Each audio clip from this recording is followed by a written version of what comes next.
Hello everyone, welcome back to my YouTube channel spiritual vibe. आज की जो हमारी कहानी है महाभारत और भागवत गीता की है। कई लोक कथाओं में इस कहानी का जिक्र मिलता है। एक कौवे की गरुड़ से दोस्ती हो गई। दोनों काफ़ी समय साथ गुजारते थे। इनमें से मित्रता इतनी गहरी हो गई थी कि आपस में कभी कोई बात नहीं छिपाते थे। एक दिन दोनों एक नदी के किनारे पेड़ पर बैठे बात कर रहे थे। तभी एक यमदूत इधर से उधर गुजरा। वो कौवे को देखकर मुस्कुराया। गरुड़ और कौवे ने उस यमदूत को अनदेखा किया और अपनी बातों में लग गए। लेकिन अगले दिन फिर वही हुआ। दोनों बातें कर रहे थे, तभी वो यमदूत फिर उधर से गुजरा। वो फिर कौवे को देखकर मुस्कुराया। इस बार कौवे को कुछ शंका हुई। उसने गरुड़ से कहा कि ये यमदूत मुझे देखकर कल भी मुस्कुराया था और आज भी वैसे ही मुस्कुराया है। कुछ गड़बड़ हो सकती है, मेरी मृत्यु आने वाली है। गरुड़ ने उसे समझाया कि ऐसा कुछ नहीं है, तुम चिंता मत करो। 3 दिन ऐसे ही निकले। रोज यमदूत कौवे को देखकर मुस्कुराता। अब तो कौवे को यकीन हो गया कि निश्चित ही मेरी मौत नज़दीक है। उसने गरुड़ से कहा कि मित्र, मैं मरना नहीं चाहता, लेकिन ये यमदूत जरूर 1-2 दिन में मेरे प्राण निकाल कर ले जाएगा। ये रोज ही मुझे देखकर मुस्कुराता है।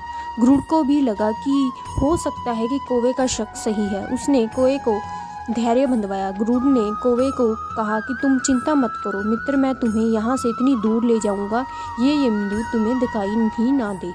गरुड़ ने कौवे को अपनी पीठ पर बिठाया और उस जंगल से हजारों किलोमीटर दूर कैलाश पर्वत पर ले गए। दोनों ही अब ये डर नहीं रहा था यहाँ कोई उन्हें परेशान कर सकता है। लेकिन वह जैसे ही कैलाश पर्वत पर पहुंचकर एक गुफा तक पहुंचे, वहां वो यमदूत पहले से ही मौजूद था। उसने कौवे को देखते ही उस पर पाश फेंककर उसके प्राण निकाल लिए। गरुड़ देखता ही रह गया। उसने यमदूत से पूछा, तुमने इसे मारा क्यों? यमदूत ने कहा, इसकी मौत इसी समय लिखी थी, इसीलिए इसके प्राण निकाल लिए। गरुड़ ने फिर पूछा, तो फिर जंगल में मुस्कुराते क्यों थे? इसे मारना ही था तो वहीं पर मार देते। यमदूत ने जवाब दिया, इसकी मौत कैलाश पर्वत पर ही लिखी थी, लेकिन 4-5 दिन पहले इसे उस जंगल में देखकर मुझे ये आश्चर्य हो रहा था कि ये इतने कम समय में वहाँ पहुँचेगा कैसे, क्योंकि इसके पंख भी छोटे हैं और ये लंबी उड़ान भी नहीं भर सकता, तो हजारों योजन दूर कैलाश तक ये पहुँचेगा कैसे। यही सोचकर मैं रोज मुस्कुराकर गुजर जाया करता था, लेकिन भाग्य देखो, तुम इसके परम मित्र ही इसे यहाँ तक इतने कम समय में ले आए।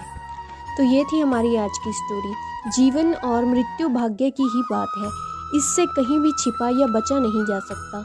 जब तक जिंदगी है तब तक कोई आपको मार नहीं सकता, लेकिन अगर मृत्यु निकट हो तो कोई कोशिश आपको बचा नहीं सकती। तो ये थी हमारी कहानी। आपको कैसी लगी प्लीज़ कमेंट बॉक्स में बताएं और मेरा चैनल शेयर और सब्सक्राइब करें। धन्यवाद।